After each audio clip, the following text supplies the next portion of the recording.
자, 또 광고 드립니다. 뭐 조금 늦게 들어오신 분들은 자, 이거 광고를 눈으로 보시면 되는 거고요. 자, 제가 한국에 11월부터 12월 12일까지 5번의 주일을 보내게 되는데 처음에는 한 번만 할까? 아니면 또 떠나오기 직전에 한 번 할까? 이런 생각을 했었는데 아니다. 있는 동안에 매주일 어디서 모일 수 있는 분들이 함께 모여서 예배드려야 되겠다. 그리고 함께 식사하고 오후에는 지금처럼 이렇게 계속 공개적으로 라이브로 또 특별 세미나를 중계하고 이렇게 해야 되겠다 하는 쪽으로 지금 서서히 마음이 결정되고 있고, 그리고 장소는 최저 비용으로 할 수 있는 그런 장소를 찾고 있어요. 근데 뭐 전철로 뭐 남쪽, 북쪽, 동쪽 어디서든지 접근하기 좋은 곳에 장소를 지금 물색하고 있어요. 그래서 우리가 이 일을 위해서 기도해야 되겠습니다. 적어도 4사람 정도 헌신된 사람은 꼭 있어야 되겠죠. 정희철 목사 설교하는 사람, 그리고 키보드로 반주를 해주실 한 분, 그리고 앞에 찬양 한 곡 인도하고, 그리고 예배 사회를 맡아주실 분 한 분, 그리고 이게 제가 가지고 가는 방송 장비를 가지고 탁 눌러서 라이브 방송을 시작시켜주고 끝날 때 끊어주고 이런 일을 한 4분 정도, 그리고 돌아가면서 기도하시고 이런 분들이 딱 짜여지고, 그리고 매주일 장소 사용료 식사 비용이 들어가잖아요.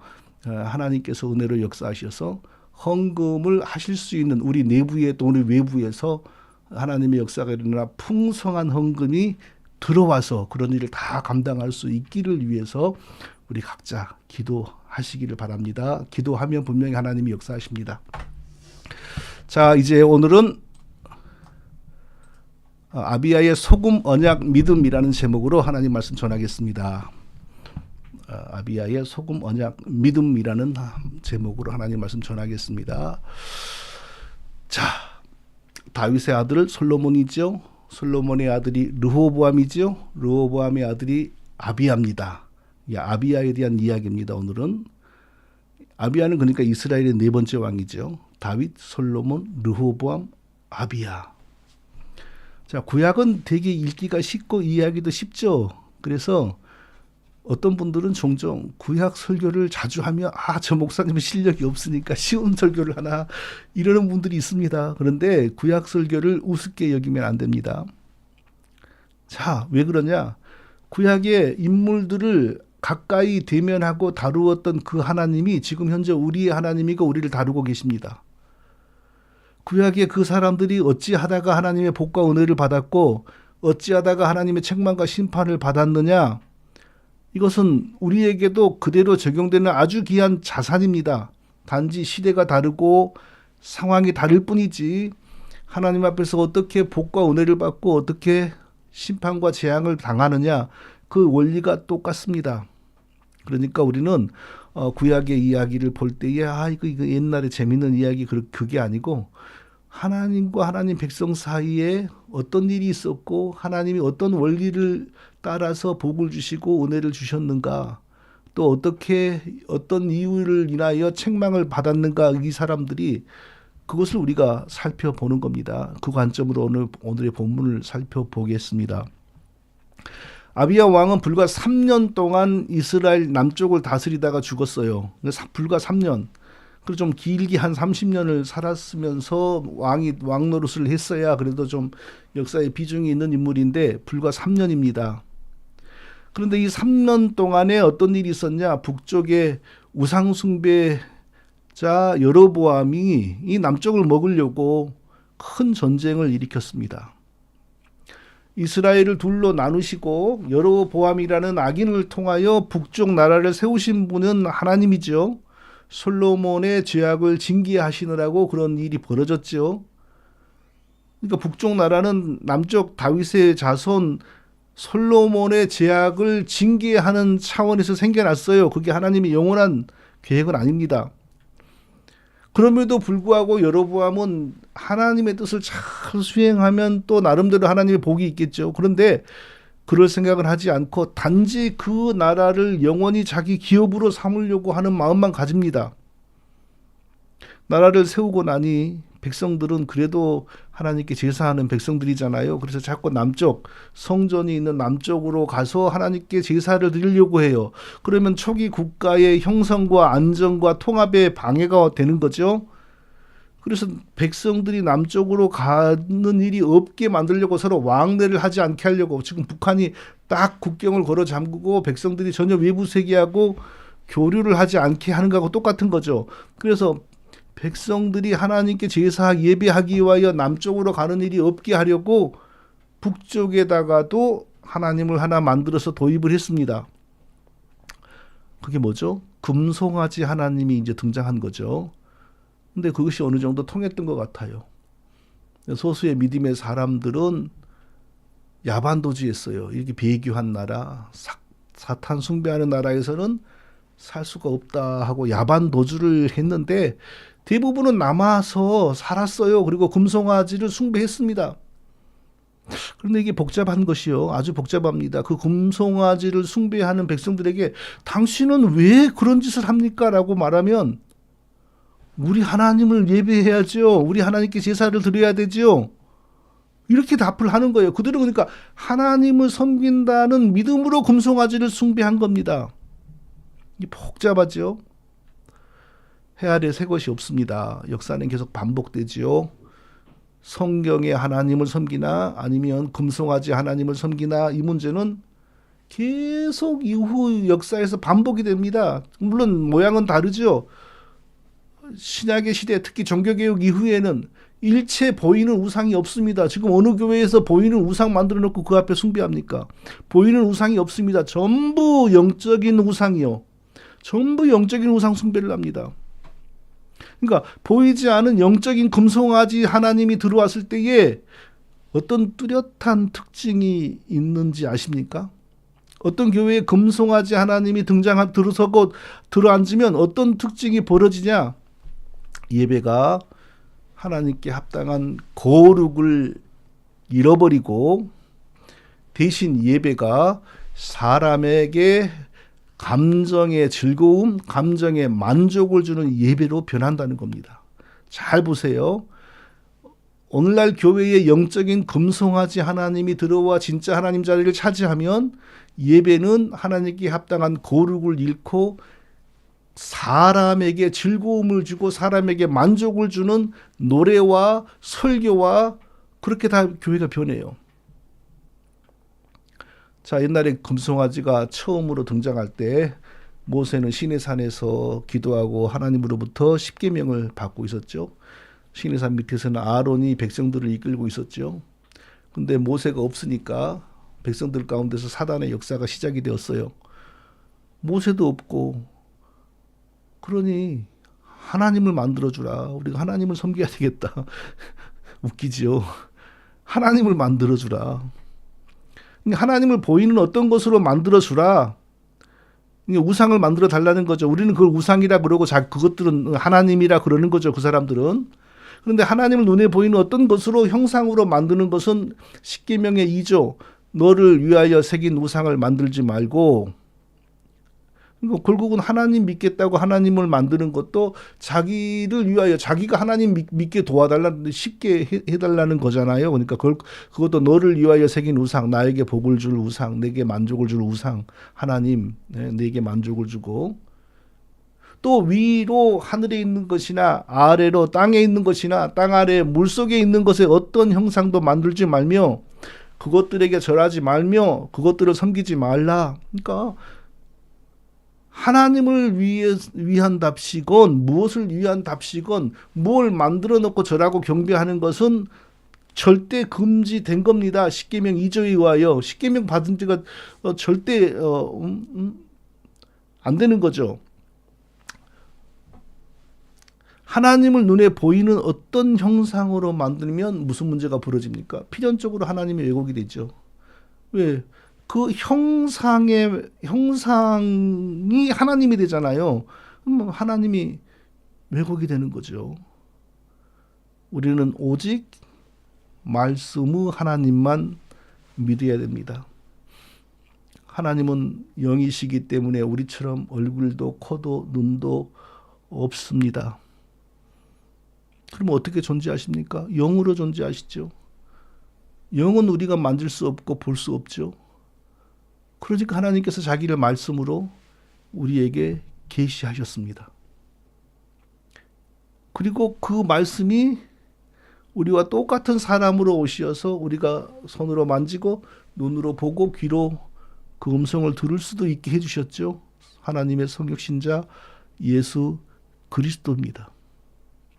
태초부터 있는 생명의 말씀에 관하여는 우리가 들은 바요 눈으로 본 바요 자세히 보고 우리의 손으로 만진 바라 이 생명이 나타내신 바 된지라. 이 영원한 생명을 우리가 보았고 증언하여 너희에게 전하노니 이는 아버지와 함께 계시다가 우리에게 나타내신 바 된 이시니라. 요한 1서 1장 1, 2절이죠. 태초에 말씀으로 계신 하나님, 태초에 영이신 하나님이 말씀으로 계셨어요. 그 말씀으로 계신 하나님이 사람이 되셔서 만질 수 있고 눈으로 볼 수 있고 귀로 들을 수 있게 해주셨어요. 그러니까 예수 그리스도야말로 하나님의 최고의 자기 계시죠. 하나님이 누구신지 하나님이 우리에게 자기를 드러내 주셔야 되죠. 그걸 보고 계시라고 그러잖아요. 근데 하나님이 우리가 만질 수 있고 볼 수 있고 귀로 그 음성을 들을 수 있는 사람으로 우리에게 와주셨어요. 예수 그리스도가 하나님의 최고의 특별 계시인 겁니다. 왜 그런 계시를 주셨겠습니까? 죄인이 그리스도를 믿지 않고서는 하나님께로 나갈 수가 없잖아요. 죄 용서받지 않고서는 하나님께 갈 수가 없잖아요. 예수님 믿고 죄 용서받고 하나님 백성들이라는 거죠. 그리고 그분이 몸으로 우리 죄를 대신 지시고 죽으시고 부활하신 이후에는 오직 성령으로만 이 땅에서 역사하시는데, 성령은 그리스도가 아닙니다. 성령은 성자가 아닙니다. 그런데 성령이 그리스도의 이름으로 오셨기 때문에 성령을 받으면 그리스도를 받는 겁니다. 더 이상 우리가 천국에 가서 예수님의 손을 눈으로 보고 만지기 전에는 절대 이 땅에서 이제 예수님을 직접 만나는 일이 없어요. 말씀과 성령으로만 예수님을 만나고 교제하는 겁니다. 자, 하나님을 눈에 보이는 방식으로 만들어 우상숭배하는 것은 중세 때까지 많았어요. 그런데 종교개혁 이후에 기독교에서는 없지요. 그러면 지금 정말 우상숭배가 없습니까? 아까 제가 말한 것처럼 신약의 모든 우상숭배는 다 영적인 우상숭배입니다. 금송아지는 그때만 있었던 것이 아니고 계속 시대마다 있는데, 문제는 금송아지가 영적인 금송아지로 오기 때문에 우리가 우리 눈에 안 보이는 겁니다. 영적인 금송아지 하나님이 교회를 장악하게 될 때 우리가 감지할 수 있는 첫 번째 신호가 있습니다. 성도 여러분, 이거 잘 들으세요. 금송아지 하나님이 진짜 하나님의 자리, 하나님인 것처럼 가정하여 교회를 딱 장악하면 첫 번째 어떤 특징이 벌어지냐? 하나님께 만족이 되는 거룩한 예배가 사람에게 기쁨을 주고 즐거움을 주는 예배로 변한 겁니다. 노래, 심지어 춤, 얼마 전에 제가 여기 신사도 교회를 가봤어요. 그러니까 노래는 보통이고 막 춤을 추는데, 물론 디스코 댄스장 춤을 안 춰요. 그런데 무슨 깃발을 들고 무슨 행진하는 듯이 예배당을 막 그러고 다녀요. 그러니까 거룩이란 게 없어요. 좀 심한 말로 좀 사투리로 지그들 좋을 대로 하는 거예요. 거기에 하나님을 위한 거룩이 없어요. 그게 바로 금송아지 하나님이 영적으로 완전히 교회를 장악했을 때의 특징입니다. 그런데 그게 꼭 거기만 있습니까? 일반 교회에 얼마나 사람을 즐겁게 하고 사람의 마음을 후리는 기가 막힌 노래들이 얼마나 많습니까? 그게 하나님의 드리는 거룩은 아닙니다. 자, 그것이 처음 금송아지를 만들 때부터 드러났어요. 아론이 보고 그 앞에 단을 쌓고 이에 공표하여 가로되 내일은 여호와의 절일이니라. 이튿날에 그들이 일찍이 일어나 번제를 드리며 화목제를 드리고 앉아서 먹고 마시며 일어나서 뛰 놀더라. 출애굽기 32장. 모세는 지금 시내산 높은 곳에 올라가 하나님께 기도하고 있고, 이제 밑에서 백성들이 아론의 목을 잡고 흔들었어요. 하나님을 만들어내라. 우리가 모세도 없고 너무 허전하다. 하나님을 만들어내라. 그랬더니 금송아지가 나왔어요. 그리고 이제 아론이 선포하는 거예요. 그러고 보면 아론은 굉장히 용기가 없었고 약했던 것 같아요. 모세는 절대 이렇게 타협하지 않을 겁니다. 자, 너희가 원하는 하나님이 여기 있다. 내일은 절일이다, 뭐 안식일이다 이 뜻이죠. 이제 이렇게 선포를 했어요. 내일 예배 드리자. 그리고 그 다음날 그 앞에서 번제 드립니다. 화목제 드립니다. 똑같잖아요. 진짜 하나님께 하는 거하고 여기까지는 표시가 안 나요. 사도신경 하지요. 성경 본문 읽지요. 똑같아요. 그럼 어디서 다른 점이 없냐? 먹고 마시며 일어나서 뛰놀더라. 금송아지 하나님을 숭배하는 교회에서 벌어지는 일은요. 예배가 겉으로는 같아요. 그런데 결국에는 먹고 마시며 뛰놀더라. 누구를 위한 거죠? 누구를 즐겁게 하는 거죠? 하나님을 빙자하여 자기를 즐겁게 하는 거예요. 자기 감정의 만족을 얻는 겁니다. 이게 바로 오늘날에도 금송아지가 하나님의 자리를 차지했을 때 벌어지는 일이에요. 이거 보고 CCM이라 그러고 무슨 경비와 찬양이라 그러고 또 뭐 무슨 예배 댄스, 월십 댄스라 그러면서 그냥 몸에 쫙 달라붙는 뭐 실루엣이 그런 거 보고 실루엣이 드러난다 그러나 그러면서 막 그 다 이방인들이 이방신들 앞에서 하던 짓거리들입니다. 그런 거. 이들이 하나님을 금송아지로 표현하는 방식을 어디서 배웠을까요? 광야에서는 누구 뭐 접촉하는 사람이 없으니까 광야에서 배우질 않았겠죠. 그러면 애굽에서 배운 거죠. 애굽의 우상들에게서, 애굽 사람들에게서 배운 거잖아요. 자, 금송아지 하나님이 들어서자 곧바로 나타난 변화. 번제 드리고 화목제 드리고 똑같아요. 찬송 부르고 뭐 사도신경하고 뭐 교동문 읽고 뭐 요즘엔 교동문도 안 하죠. 그런 교회들은. 똑같아요. 근데 뭐죠? 예배의 형식과 모양은 따라가요. 그런데 뭐죠? 일어나서 먹고 앉아 뛰놀더라. 사람을 즐겁게 하고 사람에게 기쁨을 주고 하나님께 드려지는 거룩은 없고. 자, 그들이 일어나 앉아서 뛰어놀더라. 이게 얼마나 대단했는지요. 이제 모세가 내려오잖아요. 또 모세의 시종 여호수아가 함께 내려와요. 근데 멀리 떨어지는데 벌써 막 소리가 들리는 거예요. 그래서 여호수아가 뭐라 하냐면요.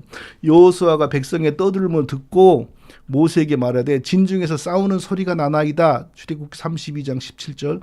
저 우리 백성들의 진중에서 싸움하는 소리가 들립니다. 얼마나 노래를 크게 부르고 얼마나 대단하게 찬송과 이걸 보고 자기들은 찬송이라 그런 거잖아요. 뛰어놀고 춤을 추고 그게 뭡니까? 그러면 다윗은 춤을 추었는데 왜 우리가 못합니다. 다윗의 그 부인이 그거 비방하다가 불임으로 이 평생 저주받았어요. 당신 저주받을 거야. 우리가 하나님 찬송하는데 뭐 이러잖아요. 똑같은 일이 벌어진 거예요. 모세가 여호수아에게 말합니다. 모세가 가라되 이는 승전가도 아니요 피하여 부르짖는 소리도 아니라 나의 듣기에는 노래하는 소리로다 하고 진영에 가까이 이르러 보니 송아지와 그 춤추는 것, 영어로 댄싱, 그 춤추는 것을 보고 대노하여 가까이서 보니까 막 금송아지를 찬송을 하고 있어요. 금송아지를 찬송하는데 진짜 즐거움을 느끼는 것, 사람들은 그 노래를 부른 바로 그 사람들이에요. 자기 감정에 취하여 춤을 추고 있어요. 얼마나 뜨겁게 노래를 부르고 춤을 췄으면 여호수아가 모세에게 우리 백성들의 진중에서 싸움하는 소리가 들립니다. 모세는 딱 알아듣는 거예요. 그건 싸움하는 소리가 아니고 노래 부르는 소리다. 춤추는 소리다. 그리고 하나님께서 이렇게 말씀하십니다. 여호와께서 모세에게 이르되 너는 내려가라. 내가 애굽 땅에서 인도하여 낸 내 백성이 부패하였도다. 출애굽기 32장 7절. 근데 여기서 재밌는 게 이 백성은 하나님 백성인데 백성들이 이렇게 배교하고 이러니까 내 백성이라 안 하고 내 백성이다. 모세의 네 거다. 이렇게 하나님 말씀하세요. 자, 노래를 저 같은 사람은 이 노래를 못하게 아무리 해도 안 돼요. 근데 기가 막히게 노래 잘하는 목회자들 있잖아요. 안 되면 그런 사람 고용하면 되잖아요. 그러면서 그냥 사람들을 노래로 휘어잡고 감정을 막 이끌어내잖아요. 사람이 보기엔 아주 은혜가 충만하죠. 근데 하나님 뭐라 그런지 아세요? 여호와께서 모세에게 이르되 내려가라. 내가 애굽 땅에서 낸 내 백성이 부패하였도다. 부패하였도다. 하나님께 거룩을 올려드리지 않고 예배를 빙자하고 찬송을 빙자하여 자기 감정에 젖어드는 사람들, 그래 그 감정을 못 이겨서 춤까지 치는 사람들, 부패하였도다. 이게 바로 금송아지 하나님, 영적인 금송아지 하나님이 교회에 들어와서 자리를 잡을 때 벌어지는 일입니다. 오늘날에 똑같은 현상이 계속 벌어지잖아요. 거룩한 하나님께 드리는 예배가 사람들의 노래잔치로 자꾸 변해가요. 그리고 이제 어느 정도 박수도 어느 정도 쳐야죠. 그 단순한 박수 갖고도 얼마든지 이런 상황을 만들어내더라고요, 보니까. 기독교 속으로 금송아지 하나님 예배를 가장 먼저 본격적으로 도입한 사람들이 누구인지 아십니까? 미국의 초기 오순절 운동가들입니다. 그러니까 1920년, 30년 이럴 때, 40년 이럴 때. 그때는 뭐 세상에 재즈 음악밖에 없었어요. 그들이 바로 재즈 음악에 찬송과 가사를 입혀가지고 교회를 갖고 들어온 사람들입니다. 왜 그랬을까요? 금송아지 하나님의 숭배자들은 당연히 성령 이야기를 하죠. 그러나 거짓 성령입니다. 거짓 성령이 방언을 일으키고 거짓 성령이 예언을 주고 거짓 성령이 환상을 열어주고, 근데 그 금송아지 하나님의 거짓 성령의 역사는 희한하게 찬송가하고는 잘 안 맞아요. 찬송가를 하면은 그것들이 잘 역사를 못해요. 그런데 요란한 그 사람을 즐겁게 하는 노래를 부르면서 하면 잘 된단 말이에요. 무당의 신내림꾼하고 똑같아요. 무당들이 맑고 거룩하고 건전한 정신에서 신을 받아라 그러면 못 받아요. 그러니까 어떻게 합니까? 술을 벌컥벌컥 마시고 지인과 꽹과리와 북을 치고 피리를 불고 막 그러다가 대나무가 흔들리잖아요. 그러니까 금송아지 하나님의 성령과 무당의 신은 똑같기 때문에, 본질적으로 똑같기 때문에 사람을 정신적으로 흥분시키고 변형을 시켜요. 그래서 그들의 예배는 요란한 세상 노래가 들어옵니다. 그리고 점점 그 금송아지 하나님의 성령은 사람들에게 방언을 주고 예언을 주고 환상을 주고 완전히 교회를 장악해 버리는 겁니다. 자, 그리고 20세기 중반이 되니까 이제 비틀즈 그런 그 락 뮤직이 또 성행했죠. 이 금송아지 하나님 숭배하는 성령 운동가들이 락 뮤직을 또 그대로 교회로 가지고 들어와서 거기에 가사를, 성경의 용어들로 가사를 입힙니다. 그러니까 보세요. 세상에서 들을 수 있고 텔레비전에서 들을 수 있는 아주 우리를 즐겁게 하는 기가 막힌 흥겨운 노래들을 이제 교회에서도 듣게 되었잖아요. 그럴수록 금송아지 하나님은 거짓 성령의 역사를 크게 일으키는 거예요. 자, 오늘날에도 성도 여러분 주변에 교회가 어느 정도로 금송아지를 깊이 숭배하고 있고 금송아지 하나님이 어느 정도로 교회당에 깊이 뿌리를 내리고 있는지를 보려면 그 교회들의 노래를 보세요.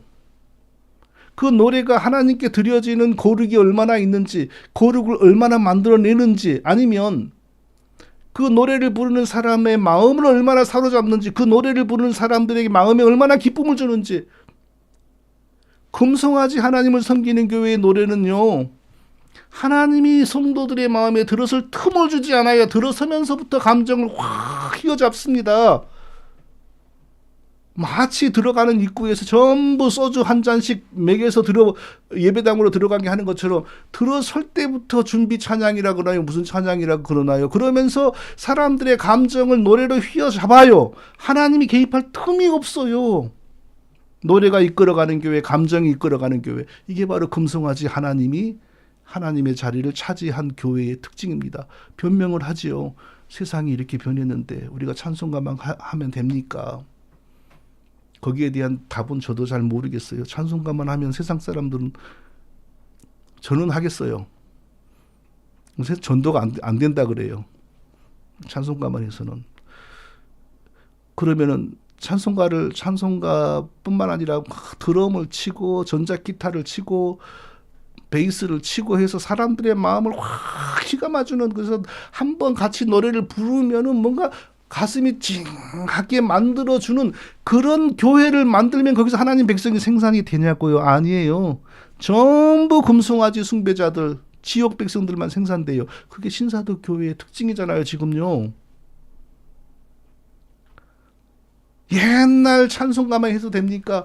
그 말도 참 대답하기 어려운 말이에요. 그렇게 꼭 해야 된다라고, 그렇다고 해서 요란하게 드럼을 치고 전자기타를 치고 베이스를 치고 그렇게 해서 젊은 사람들을 모으고 했을 때 그 사람들에게서 바른 신앙이 들어서는 거 저는 한 번을 못 봤습니다. 정말 어려운 문제죠. 제가 청교도에 대해서 잘 몰랐을 때 청교도 목회하는 친구 목사들 교회 가보면 시편 찬송이라는 걸 부르더만요. 얼마나 거룩하게 들리는지요, 듣기에. 그래서 뭐 그 책을 그 시편 찬송 책을 갖고 와서 우리 교회에서도 불러봤어요. 근데 포기했어요. 왜냐면 너무 어려워요. 도무지 오늘날의 사람들은 못 불러요. 그 중세의 무슨 그런 것 같아요. 안 맞아서 버렸는데 나중에 보니까 버리기를 잘했더라고요. 제가 그때는 생각을 못했어요. 시편의 가사를 그대로 노래를 만들어서 찬송으로 부를 때의 문제가 뭡니까? 시편의 내용은 아직 그리스도의 십자가의 속죄의 피로 이루어진 완전한 구원이 오지 않았을 때잖아요. 그 십자가의 속죄의 완전한 피의 그날을 바라보면서 그리고 하나님을 믿음으로 미리 그것을 적용을 받았어요. 그러나 그리스도의 피 흘리심은 못 봤어요. 그러니까 미리 그 은혜를 적용받아 구원을 받고 그리고 올바른 행실, 즉 율법을 강조하던 시대예요. 하나님 백성이 올바른 행실. 그러니까 율법 시대에 적합한 노래입니다. 그걸 지금 계속 불러보세요. 부를수록 구원의 확신은 없어져요. 율법 잘 지켜야지. 율법을 잘 지켜야지. 이런 생각이 들어요. 그게 청교도 교회잖아요. 예수님도 율법을 지켜서 우리에게 칭의를 주고. 그러니까 시편 찬송을 맨날 부르면 듣기는 너무너무 거룩하지만 아예 또 안 하자고 해서는 안 되겠죠. 뭐 어쩌다가 한 번씩 할 수도 있죠. 그런 것을. 십계명 찬송, 시편 찬송 근본적인 문제가 뭡니까? 교회를 구약으로 끌고 들어가는 겁니다. 구약은 어떤 시대입니까? 율법의 시대잖아요. 그러니까 그런 노래 하는 교회들 전부 율법주의 교회들이잖아요. 찬송의 문제가 쉬운 것 같지는 않아요. 정말. 자, 여로보암을 통하여 세워진 북쪽 이스라엘에게는 이제 금송아지 하나님이 딱 들어섰습니다. 그러면 분명히 그들의 예배는 사람을 즐겁게 하고 사람에게 희열을 느끼게 하는 그런 예배, 그런 제사였을 겁니다. 물론 번제 드리고 화목제 드렸으나 이미 하나님께 드리는 거룩은 없어지고 사람의 감정과 사람의 마음을 충만하게 채워주는 그런 제사를 드렸을 겁니다. 춤도 추고 노래도 부르고 자기 정치와 권력의 안정을 위하여 여로보암이 그렇게 만들어 간 거지요. 거기에 만족하고 거기에서나 죄악되게 살 일이지. 그러나 그를 지배하는 사단은 어디 거기에 만족합니까? 남쪽까지 이제 먹으려고 그러는 거죠. 그래서 필연적으로 두 남쪽과 북쪽에 전쟁이 벌어지는 겁니다. 바로 그때 남쪽의 왕이 솔로몬의 아들 르호보암의 아들 다윗의 아들 솔로몬의 아들 르호보암의 아들 아비야, 불과 3년 왕으로 했다가 죽은 사람.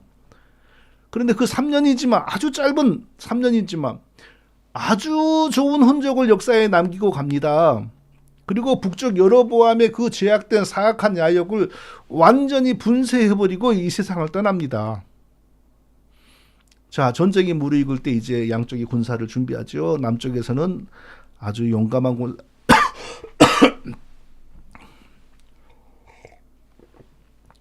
군사 40만을 준비했고 북쪽에서는 용감한 군사 80만을 준비했습니다.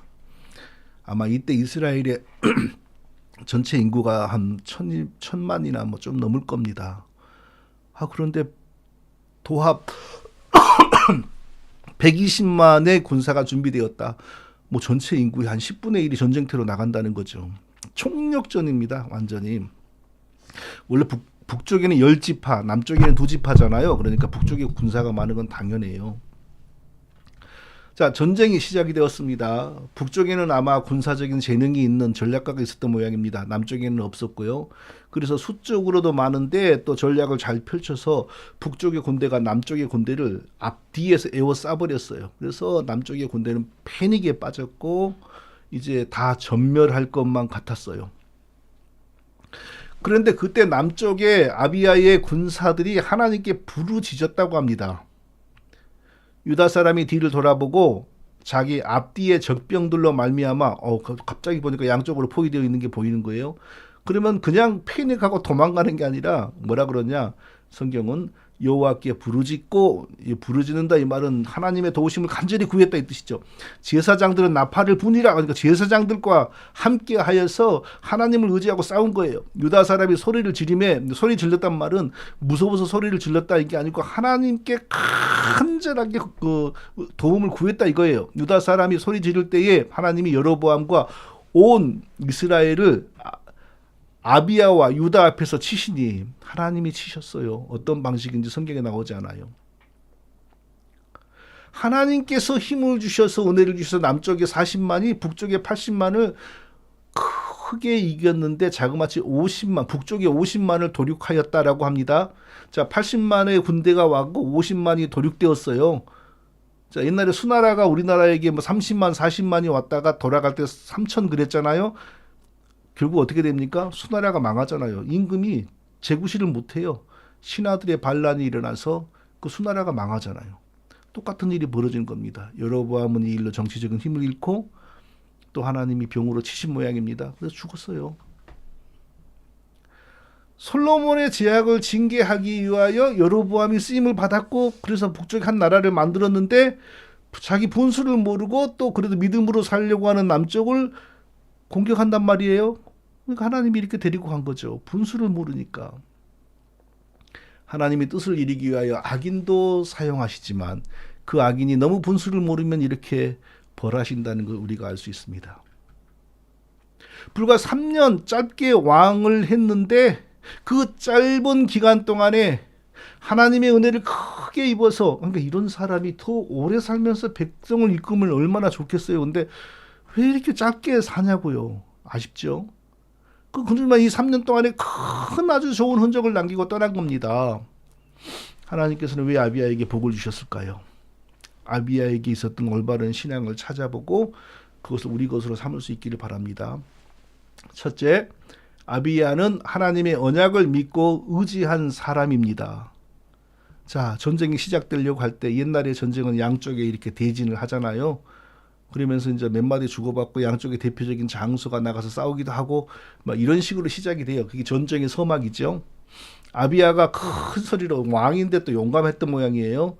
이렇게 소리를 쳤어요. 저쪽에 향하여. 아비야가 에브라임 산중 스마라임 산 위에 서서 이르되 여로보암과 이스라엘 무리들아 들으라. 이스라엘 하나님 여호와께서 소금 언약으로 이스라엘 나라를 영원히 다윗과 그의 자손에게 주신 것을 너희가 알 것 아니냐? 무슨 뜻이죠? 하나님께서 영원히 남쪽 나라를 다윗과 그의 자손들에게 다스리라고 주셨다는 그걸 너희가 알지 못하느냐? 그 얘기를 하는 거예요. 여호와께서 소금 언약으로 이스라엘 나라를 영원히 다윗과 그의 자손에게 주신 것을 너희가 알 것 아니냐? 자, 소금 언약이란 건요, 정말 무슨 소금 언약이라는 별도의 언약이 있는 것이 아니고 하나님이 자기 백성에게 주신 모든 언약들을 총칭하여 소금 언약이다 이렇게 말을 하는 겁니다. 왜? 소금이라고 하는 것은 일부러 없애지 않는 한 부패되지 않아서 오래 가잖아요. 소금은 오래 가는 거예요. 없어지지 않아요. 적당한 환경에 두면은 오래 가요. 없어지지 않아요. 마찬가지로 하나님이 자기 백성들에게 주신 약속도 오래 변하지 않습니다. 하나님이 반드시 그 언약을 지키십니다. 그러니까 하나님이 주신 언약을 소금에 비유하는 거예요. 그래서 소금 언약이라고 하는 거예요. 여호와께서 소금 언약으로 이스라엘 나라를 영원히 다윗과 그의 자손에게 주신 것을 너희가 알 것 아니냐? 하나님이 자기 백성들을 다윗과 그 후손들에게 다스리라고 맡기신 것을 언약으로 주셨는데 너희가 그 언약을 무시하고 지금 감히 여기까지 뺏어보겠다고 왔느냐? 이 책망이죠. 여기서 아비야가 얼마나 귀한 믿음의 사람이었는지 드러나지 않습니까? 군대의 숫자도 좀 절반밖에 안 돼요. 그런데 군대를 의지하는 것이 아닙니다. 하나님의 언약을 의지하는 겁니다. 하나님이 다윗에게 영원히 너의 후손이 다스리는 나라를 내가 보장한다. 하나님의 입장에서는 그리하여 예수 그리스도가 다윗의 후손의 모양으로 오셔서 교회의 초석이 되게 하시는 것을 의도하신 거죠. 다윗이 거기까지 다 이해를 했었는지 못했는지는 모르겠으나 그러므로 그 하나님의 언약은 사라지지 않습니다. 그러니까 여로보암이 80만이 아니라 800만의 군대를 몰고 와도 다윗의 후손인 아비야의 나라를 빼앗아 갈 수가 없는 거예요. 그러니까 군대를 의지하는 것이 아니라 하나님의 언약을 의지하여 꾸중하고 책망하는 겁니다. 하나님이 다윗에게 주신 언약을 너희는 지금 알지 못하느냐. 너희가 지금 감히 하나님에게 머리를 들이밀고 덤비는데 성공할 것 같으냐 이 뜻이죠. 자, 이 아비야의 믿음이 우리에게 어떻게 적용되어야 합니까? 예수 그리스도를 믿음으로 하나님을 믿는 나에게 하나님의 은혜는 영원히 떠나지 않는다. 내가 무슨 일을 당해도 어떤 환경에 놓여도 예수 그리스도를 믿음으로 하나님을 믿어 구원받고 하나님 백성된 나에게서 하나님의 은혜와 사랑은 떠나지 않는다. 이 사실을 확실히 붙드는 겁니다. 무슨 질병이 와도 무슨 상황이 와도 최악의 경우에 죽으면 하나님의 나라에서 영원히 복되게 산다. 이 믿음을 확실하게 붙들고 우리가 나가야 되는 겁니다. 이 믿음을 붙들고 나가는 자에게 하나님이 늘 함께 하셔서 힘을 주십니다. 그럼 승리가 있는 겁니다. 어떤 경우에도 예수님을 믿고 믿음으로 하나님을 믿고 나아가는 우리에게 하나님은 떠나지 않으십니다. 하나님의 뜻에 순종하고 믿음으로 사는 자에게 하나님께서 큰 은혜를 베푸십니다. 반드시 응답하시고 역사하십니다. 이것이 바로 아비야를 통하여 우리가 배워야 되는 귀한 믿음입니다. 둘째로 아비야는 거짓 하나님을 숭배하는 자들의 끝은 멸망이라는 사실을 확신했습니다. 이제 너희가 또 다윗의 자손의 손으로 다스리는 여호와의 나라를 대적하려 하는도다. 너희는 큰 무리요 또 여로보암이 너희를 위하여 신으로 만든 금송아지들이 너희와 함께 있도다. 이거 조롱하는 거죠. 너희가 감히 하나님으로부터 언약을 받은 다윗의 후손인 내가 다스리는 나라를 먹을 수 있을 것 같으냐? 너희는 숫자가 많구나, 떼거리가 많구나. 그래 봐야 너희는 금송아지 귀신 사단을 섬기는 무리일 뿐이다. 너희의 종말은 빤하다 이 뜻이잖아요. 그리고 또 다음에 우리에게는 여호와께서 우리의 하나님이 되시니 너희는 금송아지의 백성이고 사단의 백성이고 우리는 참 하나님의 백성이다. 결과는 빤하지 않느냐? 우리는 하나님을 배반한 적이 없다. 너희는 하나님을 배반하고 금송아지에게 빠져있다. 우리는 여호와를 섬기는 제사장들과 함께한다. 너희는 금송아지 숭배하는 거짓 제사장들과 함께 있다. 결과가 빤하지 않느냐? 이 뜻입니다. 아무리 보기 좋아 보이고 아무리 있어 보여도 참 하나님을 섬기지 못하면 금송아지 신에 빠져 있으면 아무리 건물이 크고 웅장하고 사람이 많아도 결과는 빤한 겁니다. 옛날이나 지금이나 똑같아요. 극단적인 예를 몇 가지 들어보자면요. 한때 뭐 귀신 추방 하면서 110만 명을 모았던 사람 있잖아요. 김씨. 결과가 어떻습니까? 지금 뭐가 남았습니까? 그리고 뭐 유명한 은사주의자들 한국이나 미국이나 뭐 이름 거론하지 않을게요. 끝을 보세요. 병 고치네 뭐하네 금송아지의 거짓 성령의 역사를 일으키고 안수하고 다니고 그 사람들 보세요. 얼마나 끝이 허망하고 비참한지 몰라요. 남의 병 고친다고 막 금송아지 능력 부리고 다니다가 자기에게 뇌종양이 오지요 뭐가 오지요. 병원에 가서 의사들만 바라보다가 쓸쓸하게 죽었어요. 금송아지와 함께하는 인생의 길은 끝이 허망하고 비참합니다. 그러나 참 복음의 하나님, 참 복음과 진짜 하나님과 함께하는 인생은 비록 고난이 있습니다. 그러나 하나님의 영광과 은혜가 있습니다. 하나님의 영광과 은혜가 분명히 있는데 고난과 함께 받습니다. 그리고 나중에 끝에서는 절대 하나님께서 그 사람의 이름을 부끄럽게 하지 않습니다. 그 사람의 이름을 높여줍니다. 너희가 우리 두 배인 80만 떼거리를 몰고 왔으나 그래 봐야 너희는 금송아지 숭배하는 한심한 무리다. 우리는 참 하나님을 섬기고 있다. 끝난 게임 아니냐?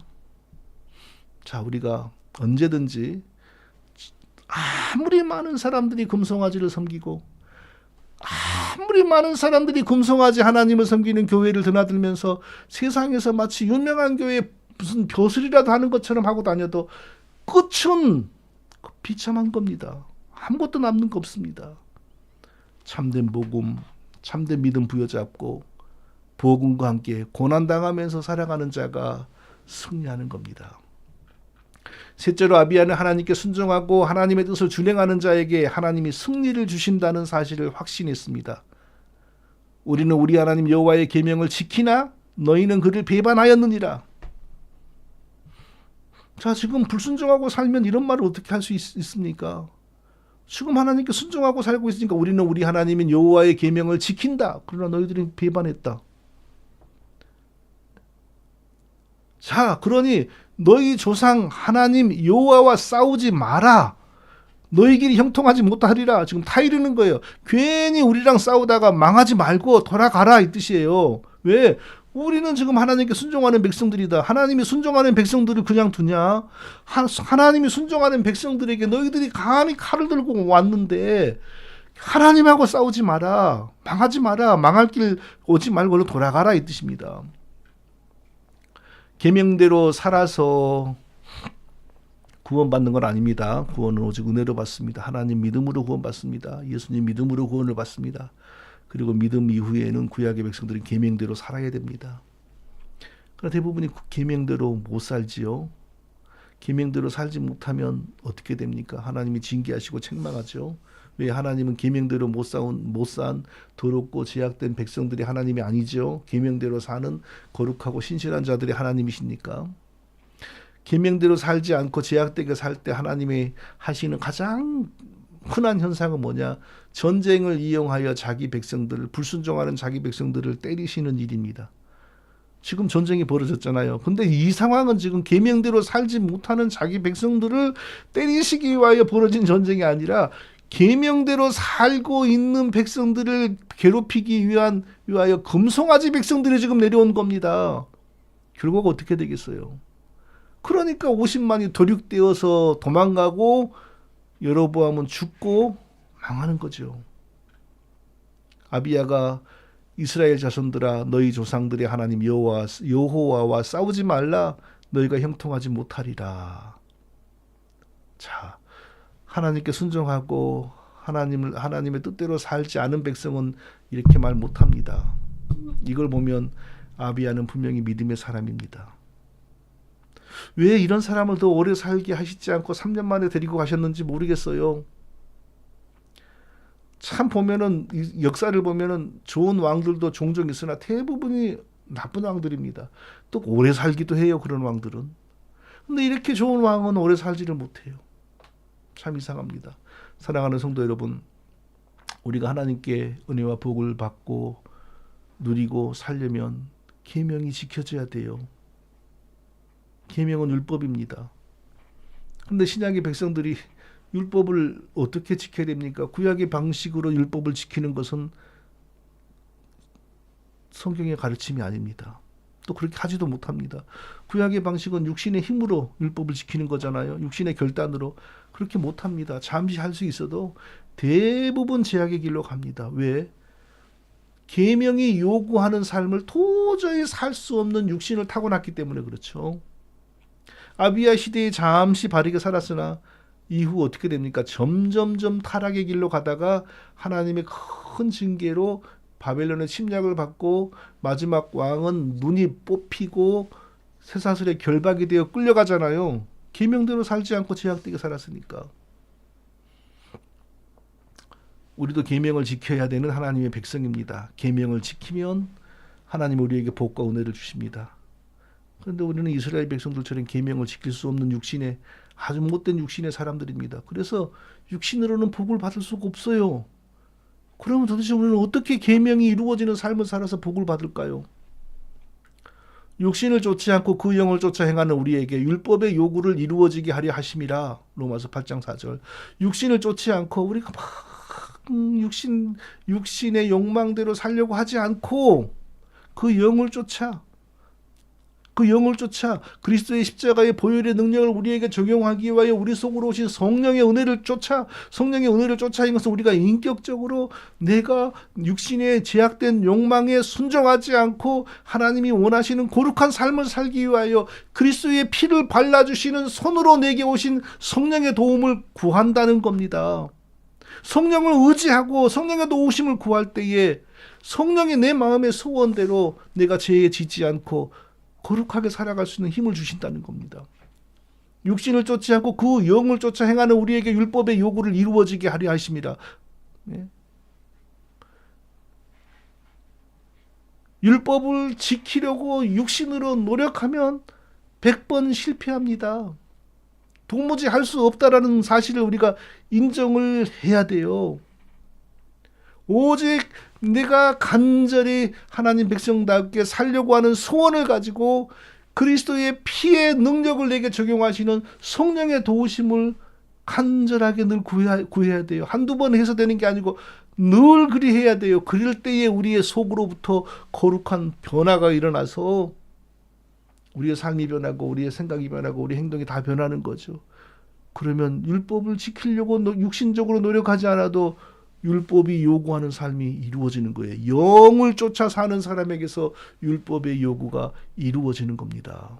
그래서 우리가 복을 누립니다. 그래서 우리가 은혜를 누립니다.